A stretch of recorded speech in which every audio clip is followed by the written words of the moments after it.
آج میں نے آپ کے سامنے جو آیت کریمہ تلاوت کرنے کا شرف حاصل کیا سورہ حجرات کی آیت ہے. اس میں اللہ تبارک و تعالیٰ ارشاد فرما رہا ہے کہ وَإِن طَائِفَتَانِ مِنَ الْمُؤْمِنِينَ اقْتَتَلُوا فَأَصْلِحُوا بَيْنَهُمَا. اور اگر تم دیکھو، تم سے مراد مومنین ہیں، مسلمان ہیں، کیونکہ قرآن پر عمل کرنا کس کی ذمہ داری ہے؟ مومنین کا.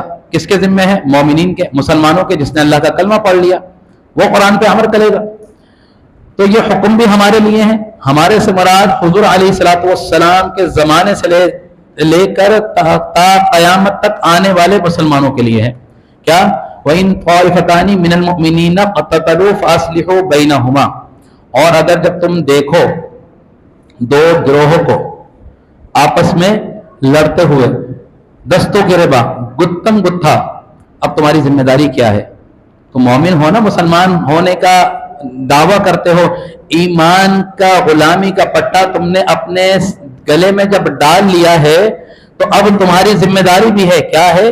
کہ اگر تمہارے مومنین بھائیوں میں سے کوئی دو گروہ آپس میں دستوں گریباں ہیں، لڑ رہے ہیں، تو اب تمہاری ذمہ داری یہ ہے کہ تم کہیں ہاتھوں پہ ہاتھ ڈال کر دھر کر منہ اٹھا کے بیٹھے نہیں رہنا کہ بھئی ہماری کیا ذمہ داری ہے.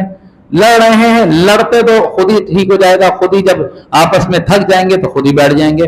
اس طرح بہت سے لوگ ہوتے ہیں، آج بھی ہے، ایسا بھی ہے. اگر کہیں چوک چوراہے پر کہیں لڑائی ہو رہی ہو تو بہت سے لوگ جو ہے گزر جاتے ہیں. کچھ لوگوں کو جلدی ہوتی ہے اور کچھ لوگ اگر فرصت میں بھی ہوتے ہیں تو صرف اس وجہ سے نہیں کہ یار ہم کیا کریں، لڑنے تو ہماری ذمہ داری کیا ہے.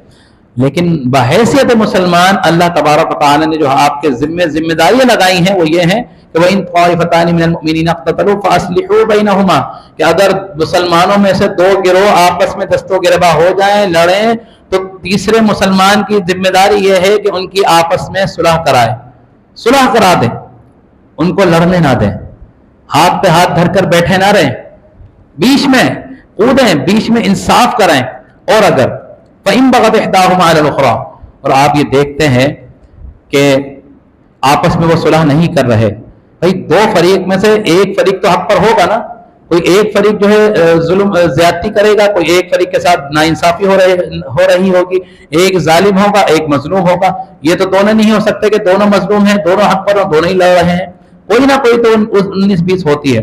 تو لہذا اگر جو گروہ آپس میں جو دو لڑ رہے ہیں ان میں آپ دیکھو کہ اگر آپ صلح کرا رہے ہیں اور وہ صلح نہیں کر رہے تو پھر آپ اس میں غور کریں کہ اس میں سے کون سا گروہ ایسا ہے جو زیادتی پر ہے، جو دوسرے کے ساتھ ظلم کر رہا ہے. آپ اس کا اندازہ لگا کر پھر آپ نے کیا کرنا ہے؟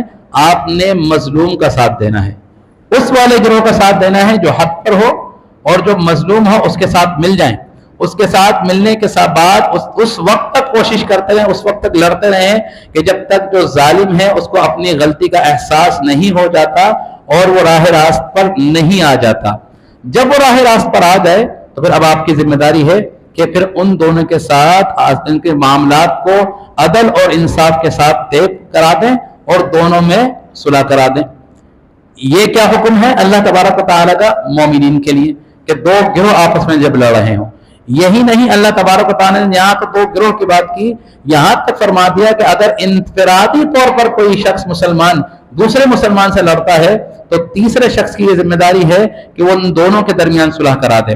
اور وہی قانون نافذ ہوگا کہ اگر کوئی زیادتی کر رہا ہے تو آپ نے مظلوم کا ساتھ دینا ہے اور زیادتی کرنے والے کو سمجھانا ہے جب تک وہ سمجھ نہیں جاتا. جب وہ سمجھ جائے تو پھر آپس میں صلح کرا دو عدل اور انصاف کے ساتھ، کیونکہ اللہ تبارک و تعالیٰ تو عادل ہے اور عدل کو پسند کرتا ہے. اللہ تبارک و تعالیٰ سب سے بڑا منصف ہے اور انصاف کو پسند کرتا ہے. تو وہ یہی چاہتا ہے کہ میری دنیا میں میری مخلوق عدل اور انصاف کے ساتھ رہے اور انصاف قائم کرے. یہ مسلمانوں کی باہمی ذمہ داری ہے. اب اللہ تبارک و تعالیٰ کے نبی صلی اللہ تعالی وسلم نے فرمایا کہ المسلم اخو المسلم ولا یظلمہ ولا یسلمہ، کہ مسلمان دوسرے مسلمان کا بھائی ہے، نہ ہی وہ کسی پر زیادتی کر سکتا ہے اور نہ ہی وہ اپنے مسلمان بھائی پر کسی دوسرے سے زیادتی ہونے دے سکتا ہے. یہ مسلمان بھائیوں آپس میں مسلمانوں کے رشتہ اللہ کے نبی صلی اللہ علیہ وسلم بتا رہے ہیں کہ دو مسلمان, اب یہ سگے بھائی بہن بھائی کی بات نہیں ہو رہی, ہم نے جن لوگوں نے کلمہ پڑھ لیا بحیثیت کلمہ پڑھنے کے, ہم اسلام کے رشتے سے تمام مسلمان آپس میں بھائی بھائی ہیں, چاہے وہ پاکستان میں رہنے والے ہوں, چاہے پاکستان اور انڈیا والے مسلمان ہوں, چاہے پاکستان ایران والے ہوں, عراق والے ہوں, بنگلہ دیش والے ہوں, اور آگے چلے جائیں فلسطین والے ہوں, شام والے ہوں, برما والے ہوں, جہاں کہیں بھی مسلمان آباد ہیں وہ مسلمان کون ہیں آپس میں, تمام کا رشتہ تعلق بحیثیت مسلمان آپس میں بھائی بھائی کا ہے. کیا اللہ کے نبی کا حکم ہے کہ مسلمان آپس میں بھائی بھائی ہیں, نہ اپنے خود کسی مسلمان بھائی پر زیادتی کرتے ہیں, ظلم کرتے ہیں, نہ کسی دوسرے سے مسلمان پر زیادتی ہونے دیتے ہیں.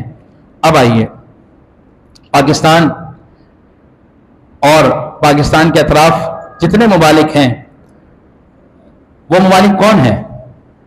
پاکستان کے ساتھ جو اطراف ممالک ہیں, انڈیا اور چائنا کو چھوڑ کے, رشیا کو چھوڑ کے 90% مسلم ممالک جو ہیں کون سے ہیں؟ مسلمان ممالک ہیں. مسلمان ممالک ہیں. اب مسلمان ممالک کے اندر اگر تعداد رکھی جائے تو شاید 54 یا 52 مسلم ممالک بنتے ہیں, اور تمام کے تمام ایک ساتھ مسلمان کنٹریز موجود ہیں. یہ بھی نہیں کہ کوئی امریکہ کے پاس ہو, کوئی ادھر ہو, کوئی ادھر ہو اور تقسیم ہو, لیکن ایسا نہیں. ایران بھی ساتھ ہے, پاکستان بھی ساتھ ہے, بنگلہ دیش بھی ساتھ ہے. پاکستان کے ساتھ انڈیا کے اندر جو مسلمانوں کی تعداد ہے اس وقت بھی پاکستان کی کل آبادی سے زیادہ ہے, ابھی بھی کل آبادی سے زیادہ ہے. لیکن اس کے بعد عراق دیکھ لیجئے, ایران دیکھ لیجئے, شام دیکھ لیجئے. کوئی ہے جو فلسطین کے لیے آواز بلند کرے؟ کوئی ہے کسی مسلمان کنٹری کا؟ سعودی عرب کو دیکھ لیجئے, جو دین کا ٹھیکیدار بنتا ہے, آج تک کبھی اس نے آواز اٹھائی نہیں اٹھائی. ہم لوگ اپنی ہسٹری نہیں پڑھتے. اسلام کو آئے ہوئے کتنے سال ہو گئے؟ 1450 سال کا زمانہ گزر چکا ہے. آپ زیادہ پیچھے نہ جائیں, آٹومن امپائر چلے جائیں کہ آٹومن امپائر جب بری تھی کون سا سن تھا؟ 1299. 1299 سے لے کر آٹومن امپائر کب رہی, کب تک رہی؟ 1917 میں, 1915 میں جا کے ختم ہوئی ہے. جو کہتے ہیں نا 1922 نہیں ہے, 1922 میں سے تو ایک اور قابض آ کر یہاں پر, وہ کہتے ہیں نا کہ بٹ رہا ہے, آ کے لوٹ لو, کوئی یہاں سے کھینچ رہا ہے, کوئی یہاں سے کھینچ رہا ہے. 1915 کے اندر سازش شروع ہوئی تھی, 1917 کے اندر آٹومن امپائر کو توڑا گیا. اور یاد رکھیے کبھی مسلمان کو آ کے, کسی کو کافر نے آ کے کبھی نہیں زخم پہنچایا, کبھی نہیں مارا, کیونکہ کافر کی تو اتنی ہمت ہی نہیں ہے کہ مسلمان کا آ کے سامنے کھڑا ہو جائے. ہمیشہ آپ کے اپنے اندر سے بغاوت ہوئی ہے, آپ کے اندر سے غداری ہوئی ہے, مسلمان جبھی ہارا ہے. 600 سال کی آٹومن امپائر, پوری تاریخ اٹھا کے دیکھ لیں. اس سے پہلے 1200 سال تھے, 1300 سال تھے. پہلی ہجری سے لے کر 1915 تک کبھی سعودیہ میں, کبھی حجاز مقدس میں شرک نہیں ہوا, کبھی شرک نہیں ہوا. 1915 کے بعد آ کے ایسے کون سے پکے مسلمان قابض ہو گئے کہ پوری جنت البقیع کو مسمار کر دیا, سارے صحابہ کرام کے قبور کو توڑ دیا, یہ کہہ کہ شرک ہو رہا ہے, شرک ہو رہا ہے, شرک ہو رہا ہے, بدعت ہو رہی ہے, بدعت ہو رہی ہے. تم کون سا دین لے کر آ گئے, تم کون سا ایمان لے کر آ گئے کہ تم نے ہماری ساری پوری کیا کہتے ہیں 1300 سال کی جو لوگوں کی جو ہسٹری تھی اس کو تمام کے تمام کو یہ کہہ دیا کہ یہ شرک میں مشرک تھے, کہ تمام کے تمام مسلمان مشرک تھے. حالانکہ حضور علیہ الصلوۃ والسلام کی واضح حدیث ہے کہ میری امت کبھی شرک پر جمع نہیں ہو سکتی. ہاں مجھے یہ خوف ہے کہ آپس میں ایک دوسرے سے حسد کریں گے, حسد کی بنا پر لڑیں گے. تو یہ کون سے دین کے ٹھیکیدار آ گئے کہ انہوں نے یہ کہا کہ نہیں جی مشرک یہ شرک کر رہے ہیں, اور ساری کی ساری جنت البقیع کو بلڈوز کر دیا. جنت البقیع وہ حصہ ہے جو جنت کا حصہ ہے, جس میں صحابہ کرام موجود ہیں, جن کے بارے میں یہ بشارت ہے کہ جو جنت البقیع میں مدفن ہو گیا وہ جنتی ہے, کیونکہ جنت کا حصہ ہے. تو یہ کون سے جو ہے دین کے ٹھیکیدار ہیں کہ انہوں نے آ کے پوری کی پوری جنت البقیع کو جو ہے بلڈوز کر دیا, سارے صحابہ کرام کے مزارات کو مسوار کر دیا, یہ کہہ کر کے جی شرک ہو رہا ہے, کفر ہو رہا. اور یہ دیکھیں آٹومن امپائر ٹوٹی, کیوں ٹوٹی؟ آپ سرچ کریں شریف مکہ, اور شریف مکہ کا کردار پڑھ لیں, آپ کو پتہ چلے گا. شریف مکہ حجاز مقدس کا گورنر تھا اس وقت, جو آٹومن امپائر کی طرف سے نافذ کیا گیا تھا.